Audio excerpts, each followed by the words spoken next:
How's it going? Today is Thursday. We're here for some Legacy at MTG CardMarket. The queen of formats, yes. really, Legacy. Yeah. Yeah, we have. I'm Kevin Kingsley. Ryan Bogner. And yeah, We'll be watching some quality Legacy matches tonight. Steve, how close are we? What? I'm firing right now. Okay. All right, so the event's firing off right now.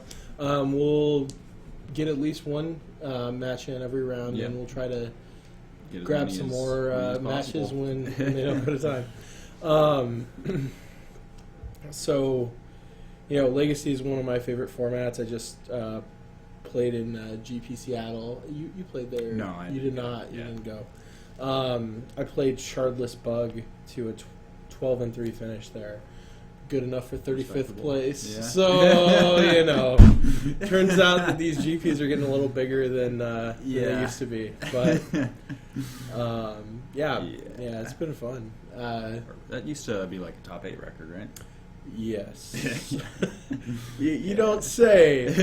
I ended up losing rounds 2 and 3 too, which is miserable because Yeah. 2 years ago I had 3 buys and I would never have even played those rounds. Yeah. But times change and you got to fight a little harder, I guess. So, but yeah, definitely a fun tournament. A lot of good Magic being played. I don't know that. It's funny because in so many formats, GP finishes really kind of define what the metagame becomes. Mm-hmm. In Legacy, I think that's just completely not true. Yeah, it's really not. It's kind of, just like card, like Legacy. Just I don't know, so many people just play the same deck. Yeah, everywhere. Just, they've played Goblins for years, and they'll continue to play Goblins for years. I mean, one thing I will say about the MTG CardMarket Legacy community is I think there's a lot of, more than other Legacy communities I've been a part of, there's a lot more kind of drive to innovate, drive to play good decks, drive to kind of keep up with the metagame, which I think actually makes it one of the ideal places around here to kind of hone your skills when you're getting ready for a big tournament like a GP. Definitely. So definitely a shout out to the community here. We'll see probably some good matches tonight, I would expect. So yeah, definitely. We got I didn't see how many people were out there, but it looked like we had a good number. yeah, I mean it was probably about 16. It's Yeah. usually kind of a good number for getting a diverse set of decks. We may see some 16 posts now. I Whatever, guess. yeah. 12 posts. 12 posts. Yeah. I mean, one of the interesting things that came about at GP Seattle was kind of the rise of lands. Obviously, that's something that we've seen previously in the format, but definitely a different lands deck than what historically has been the lands deck, quote unquote. Jarvis, you obviously winning it with lands. But we saw some interesting finishes there. Lots of Shardless. I think Shardless was definitely a deck people had kind of pegged as kind of the deck that weekend. I mean, there's a reason I was playing Yeah, it. right. I mean, Miracle's obviously kind of a forerunner in terms of powerful decks and kind of decks that Definitely. can really answer a lot of different threats. One of the things that really has trouble answering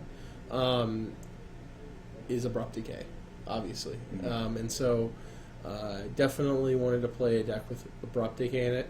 One of the interesting things I actually saw in the tournament, I played against main deck Blood Moon 3 rounds in a row. 3 rounds in a row? Which was kind of scary playing Shardless. So you already see the metagame kind of evolving to this next level where there are decks trying to play main deck Chalice of the Void and main deck Blood Moon as ways to fight against the bug decks that really don't have a lot of basic lands in them, don't really have a lot of answers. I think one of the things that's true about that kind of matchup is that the bug players that know how to play around Blood Moon are probably still favored in those matchups, which is kind of funny, but if you're just like a random bug player and against a random Blood Moon player, the Blood Moon player is just gonna stomp you almost every time. But like if you know what hands you can keep and things like that, you're really, I think, at an advantage there. Definitely, and that's kind of one of the kind of hallmarks of just like the card Blood Moon. Sure. In Legacy and Modern also, it's just like as long as you are aware that it's a card, you can just be prepared and kind of do the things you need to do. Yeah, I mean, one of the things in Legacy, because they can play it on turn 1, is that you really need to have force of will. Force of will, usually. Like, you either need to have force of will or you need to have a Death Red Shaman. Ian Kashner. Who? He's on lands. Okay, well, that was kind of convenient because we were talking about that. So let's kind of take a look at the action. So we're going to go to play area. Another one. Sorry. Another new one. Sorry, guys. All right, so we're going to go to the play area, and we will quickly adjust these names for you. So who do we have? Sydney on the left is playing Death and Taxes, a very pretty version of it. I believe it's all foiled. Okay. And then Ian is a lands player, relatively newer to the game. Or newerly back to the game, for that matter. Do you know, is he playing the... You said, what was his last name? Tashner, T-A-S-C-H-N-E-R. He's on the Red Green Lands build. The Jarvis U build? I don't know if it's specifically Jarvis U's build, but it's... Because Jarvis U's build was the one that won the GP, so... Yeah. I don't know if it's built right, but he does have all the usual suspects of Loam and... the combo, Thespian Stage, Dark Depths... Well, sure. I mean... Exhalations and stuff. So, this matchup's kind of interesting. Death and Taxes has a lot of answers to Merit Lage, so it's not necessarily the best matchup for lands, especially. But on the other hand, lands has well, we already see a lot of action. So we've got a turn 1 exploration forest. Utopia Sprawl Forests. Utopia Sprawl. That's an interesting card.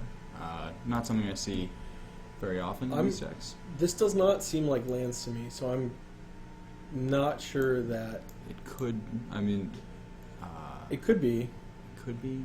Is it, like, does Enchantress sometimes play Exploration? Yeah. Okay. Yeah, that's why I'm surprised to see the Utopia Sprawl. Usually that's an Enchantress play.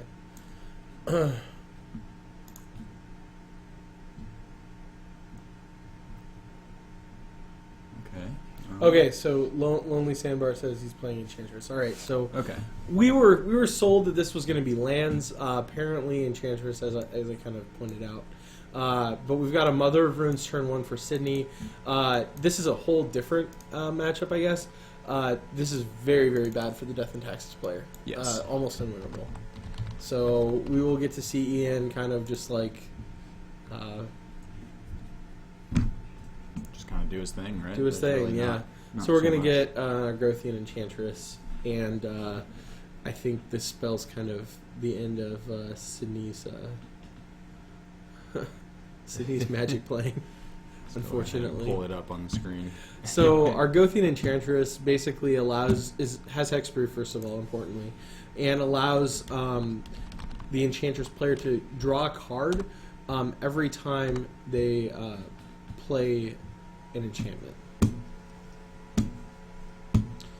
Note that it's when you successfully cast an enchantment. So it does, if the enchantment is countered, it will not come into play. I think the Oracle text says when an enchantment...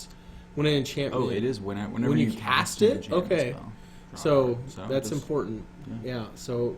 Less relevant in this matchup. Yeah, usually you just try to counter the Enchantress or kill it, which turns out is kind of hard unless you have like a Liliana or something.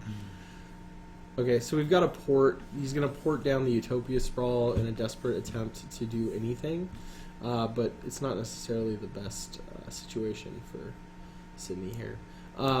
We see that Ian has a Green Sun Zenith in hand. One of the things I've seen as like quote unquote tech in the Enchantress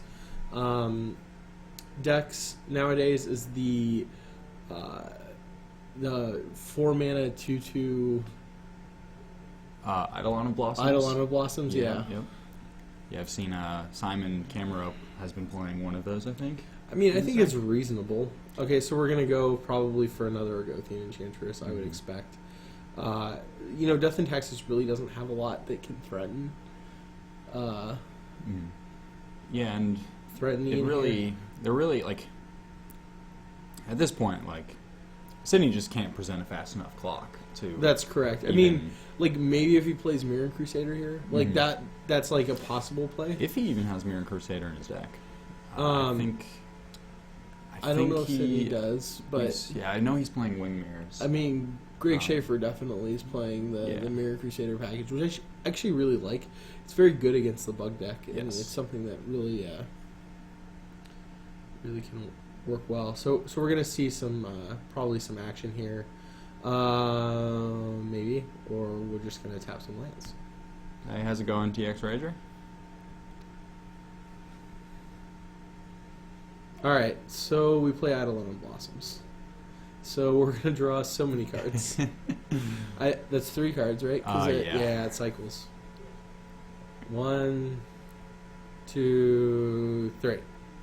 All right, so every time that Ian plays an enchantment, he gets to draw 3 cards. That's pretty good. That's all right. Cards. And he gets to play another land for turn. He's going to go for a Plains and play Sterling Grove, draw 3 cards, and basically lock Sydney out of the game. Or Savannah, excuse me. Whatever works. This is Legacy. We like to go get our expensive dual lands, Fancy right? lands. Yeah, the Eidolon does need the enchantment to actually interplay. Yeah. All right, so we're drawing 3 cards. Oh, we have to. So he did play a Wingmare, so he has to. So yeah, he does Ian have has to pay. tap one more. So now he's gonna draw 3. 1, 2, 3. Does he have the lock? Okay, he does not. Okay, so Sydney. Does it tell you he just changes to Enchantress? Yeah, we got it. We figured it out. Last 2 weeks I was like, Although I don't know if you could have put a worse match on the. To be honest, I mean, Death and Taxes never win. No, I was under the assumption he was playing lands. I mean, look, there's an exploration in play. It's kind of similar. I mean, I was saying like exploration. It was like turn 1, forest exploration, forest utopia sprawl, and I'm like, that's not lands. Well, apparently Ian has a ace up his sleeve. Also has another deck, despite the last few times he's been here playing lands. I don't know if you can call Enchantress a deck though. I mean, you gotta ask Simon.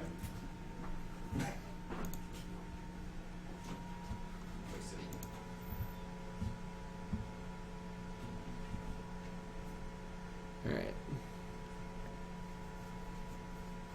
Well, we have 2 Wingmares now, so this is actually like somewhat of a game. Yeah, it's. I mean, sort of. I guess. I mean, we missed the attack.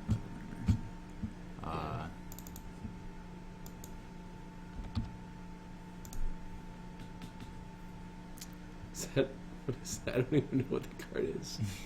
I think it's a Wild Growth. That would make sense. Another exploration, because we like exploring. Yeah, I mean, you gotta. Sometimes you gotta explore. If you're gonna draw all these lands, you might as well play them. Sure. We also use an Enchantress Presence. I don't know if you see that, but Oh, is that 2 of them? what I don't know. He just tapped. Oh, because he has to. So this is the problem. He has to pay like 2 extra mana every time he plays. So Yeah. it's gonna slow down. Well, there's an Emrakul there, so Okay. So. okay. He could play another land, which I think he should do, but I don't think he realizes that's how exploration works. Yeah, maybe not. I think he's going to discard. He does. Does he have a? No, he doesn't have a Yeah. forest. Yeah, he should be. Okay, he's going to Okay, play there we go. again. Excellent.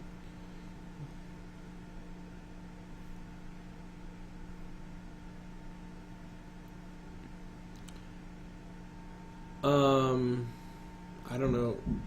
Like, really, what he's looking for here is the. Sorry, I'm zoning the out. land, The right? land. Sarah yeah, Sanctum? Sarah Sanctum. Yeah, yeah.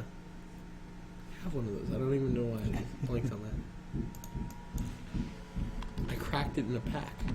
Can you believe that? Okay, so Ian goes down to 12 now. But, I mean, he's going to win, so I don't know. Life's very relevant. Yeah, so Sarah Sanctum is the card that I was thinking of. Very, very good card in the Enchantress deck. Obviously, basically producing all the mana that you'd ever want. And allowing Ian to just cast that Emrakul in his hand, assuming he can find it. Yeah.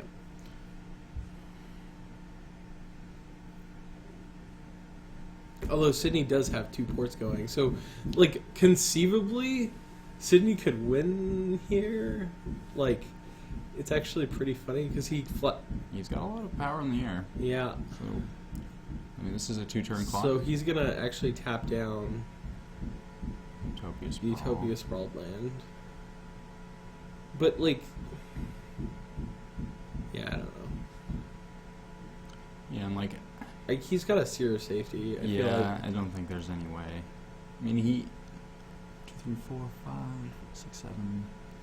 So he can cast the Sphere of Safety this turn, which is basically going to be the game, right? Well, he can also play another Wild Growth. Okay.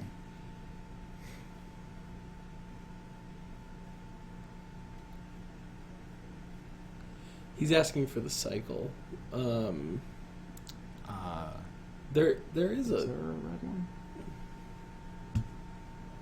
I think it's a full cycle.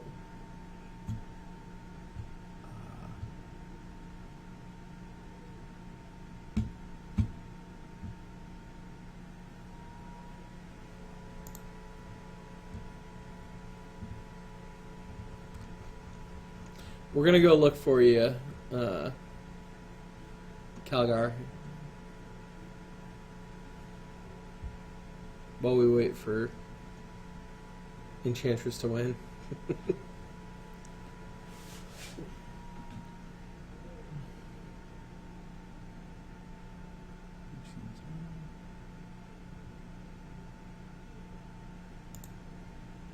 No.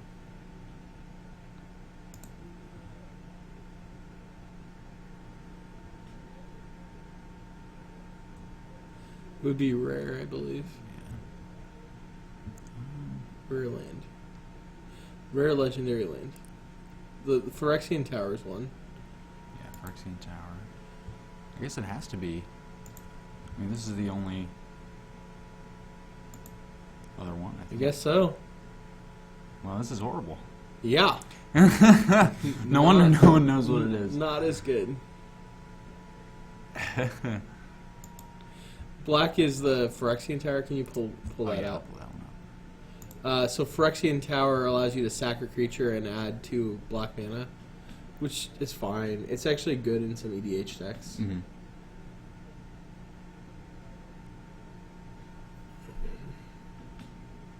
So we see a Miri's Guile.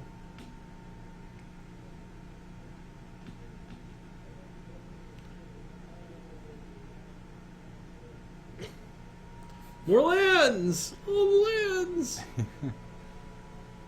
Oh no. No, you still have to pay. Oh no, it's an Enchantress. Alright. Segui. Alright.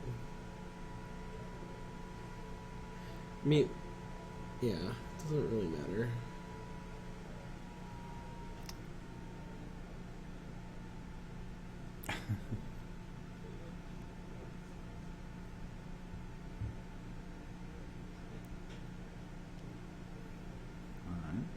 another Wingmare. That's actually somewhat significant. Yeah. Well, it just slows him down, but at this point, Sydney really doesn't have a way to win the game. Well, he has Wingmare. I mean, I guess he can't pay for serious safety, Yeah. right? 1, 2, 3, 4, 5, 6, 7, 8. So he's got some Utopia Sprawls that he's going to just draw a bunch of cards from. But Yeah, like if Ian just plays if he plays one enchantment every turn for the rest of the game, Sydney can never attack. yeah, I mean,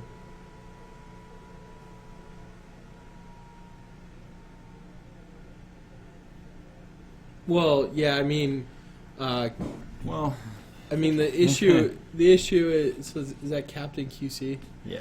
So Captain QC, the issue is that Ian has like completely locked Sydney out of the game. I think normally, if Ian, I don't know, I would probably scoop it up if I were in Sydney's shoes at this point. I would too. Yeah, at this point, I mean, it's maybe worth sticking around to see how like he actually will kill you, but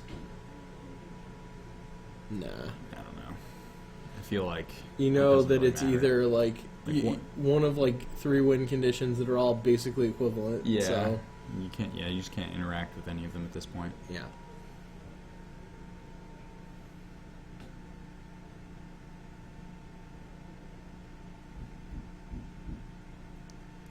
One, two, three, 4, 5, 6, 7, 8, 9, 12 mana. Because we have 12 mana this turn, or 12 mana in play.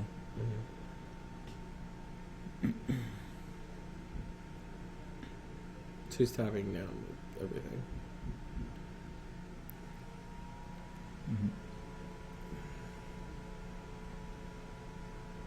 Well, there's a Helm of Obedience, and he has Yeah, he has the rest in peace. he has the hand. rest in peace. So if he's not like, don't put the Helm of Obedience on the bottom. Come on. Just to end the game. Oh, come on.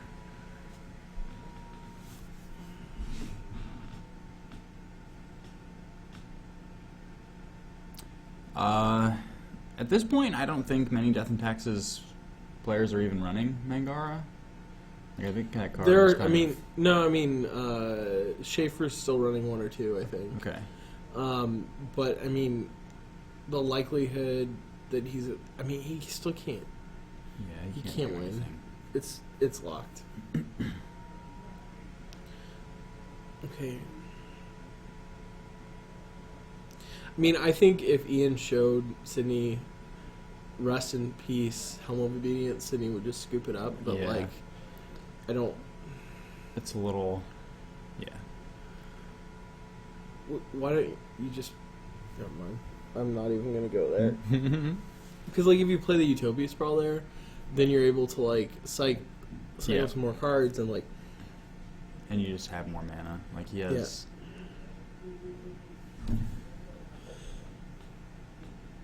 Well, if he hits a Sarah Sanctum at any point, the game's over. So, Yeah. why don't you just try to dig for that? But, I'm not an Enchantress player, so... Yeah. I guess you could say I'm not a terrorist.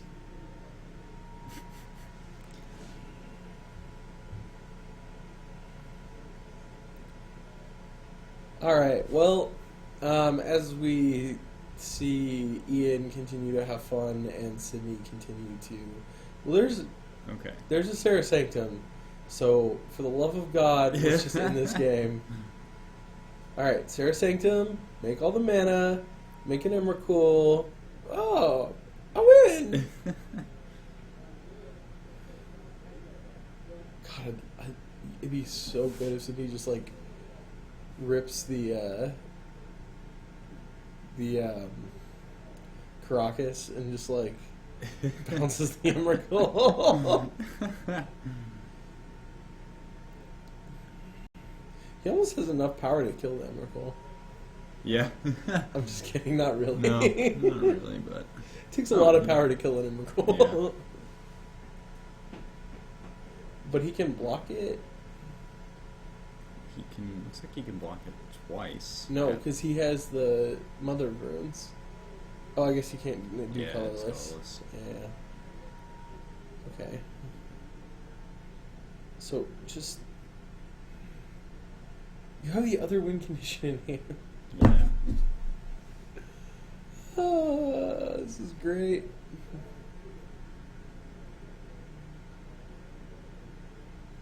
Don't think he has to exile Sphere. Oh, sorry. This is, they're talking about how Sydney could win. Yeah. But oh my. Oh my Oh, god. thank goodness. It's back.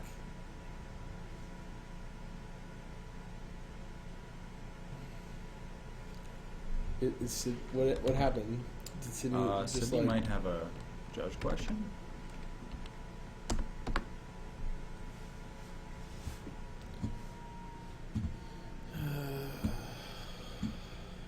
Yeah. Well.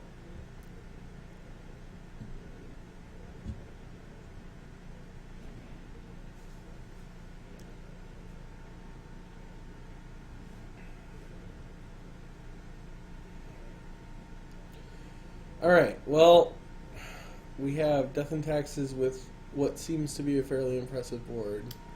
Unfortunately, Ian has a more impressive board. not. I don't know if it's more impressive, but certainly There's more stuff, a definitely. winning position. Yeah. So at this point, Ian. Ian I guess you attacks could do this first. triggers. I think he's just gonna like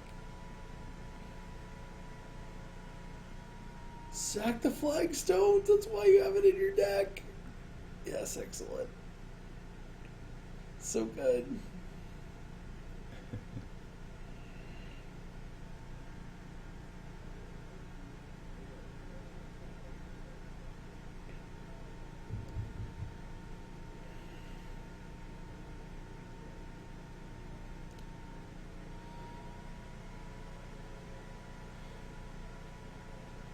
Triggers.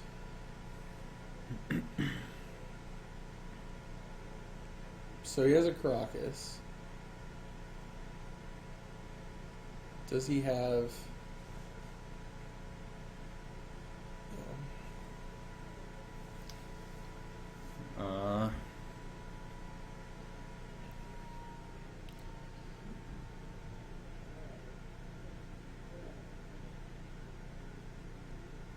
Yeah. So well, one thing right now, his sphere of safety has Shroud from the Sterling Grove.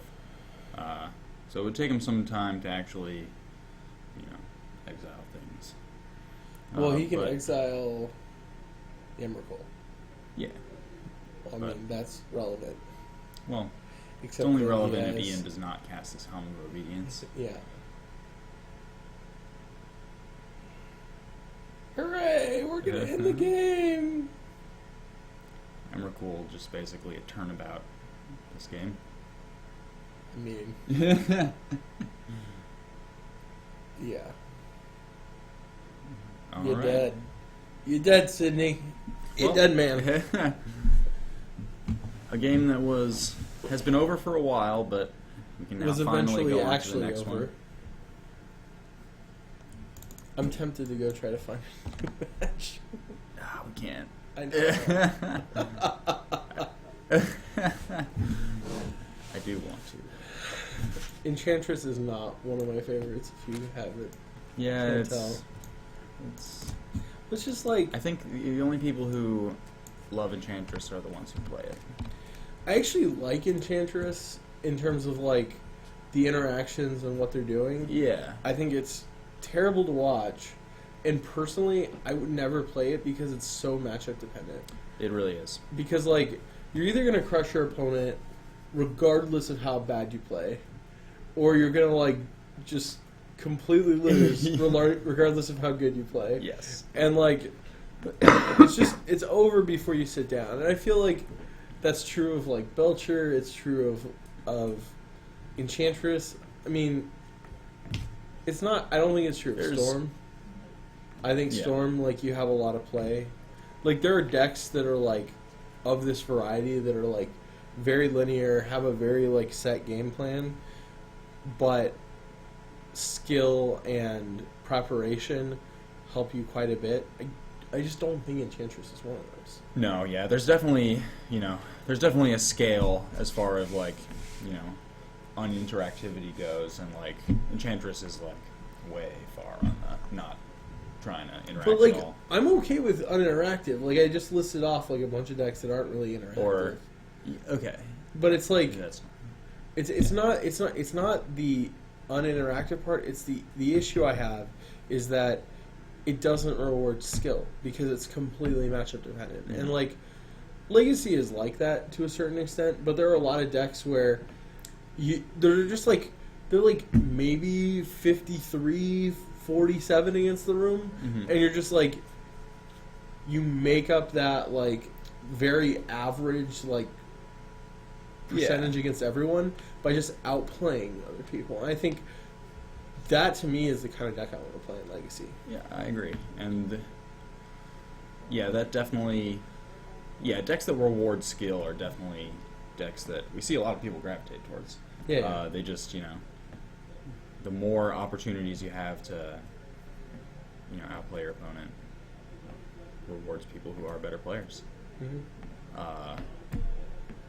Even decks like Enchantress, it's just like you just don't really have that many decisions. It's really just like it's just you have just a checklist of like, do I have this much mana? Okay, do this. Can I play an Enchantress this turn? I should do that. Like, there's no real like. But even if you don't do that correctly, it doesn't Yeah. punish you that bad. It's just Yeah. like you can like mis-sequence everything, and like you're playing against Death and Taxes, and it just doesn't Yeah. matter.